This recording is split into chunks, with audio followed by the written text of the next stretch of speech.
Hello, everyone.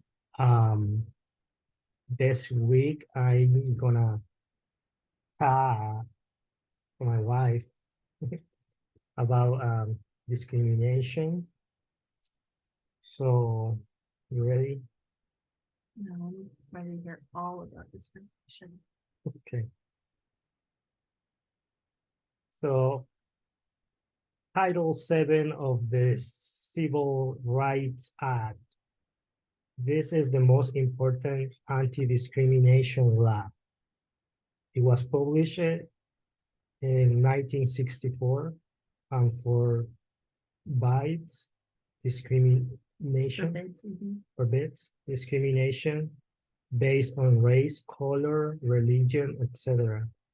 This law is for all businesses with 15 or more employees and whose business affects interstate commerce, government employment. This law makes it illegal to refuse to hire anyone the basis of color, etc. So next point is this disparity. I think it's disparate. I'm not sure. Disparate I think so. treatment, also known as intentional discrimination, to prove that disparate treatment was truly occurred. The plaintiff must be a member of a protected class, qualified, experienced, and adverse employment decisions, and the employer was not in a protected class. Even with these four details in place, if investigators find that there was a legitimate reason the candidate was fired or no hired, the discrimination case will not go forward. Okay. Disparate impact discrimination. Unintentional discrimination. This is when discrimination happens toward an entire protected class and not a specific individual. In these cases, it must be proven that the effect on a protected class is statistically significant. Constructive discharge and retaliation. When an employer wishes to fire an employee, but is afraid to do so because they fear a discrimination charge, they might choose to make working conditions so miserable that they quit instead of getting fired.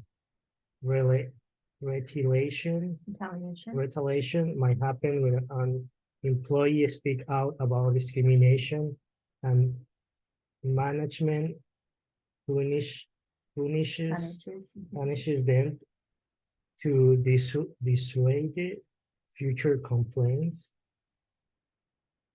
So there are a few categories of discrimination. 1, 2, 3, 4, 5. Looks like.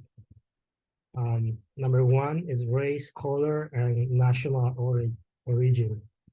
This is to protect anyone of a racial minority in the U.S. It also serves to protect against reverse discrimination against racial majorities. Sex, pretty straightforward. It protects employees from discrimination based on their sex. This includes gender orientation and protects women in a particular from being discriminated against when they are pregnant, need maternity leave, nursing accommodations, etc. Religion protects freedom of religion and prohibits discrimination against employees based on their religion or lack thereof. If someone's religion might affect their work, For example, Ramadan or for Muslims, there must be reasonable accommodations made for them. That's interesting. Age discrimination protects the elderly, only applies to employers with 20 or more employees and employees 40 years or older. Disability discrimination. Employers must not discriminate against those with disabilities unless they would cause them undue hardship to accommodate their needs. Defenses to claims of discrimination.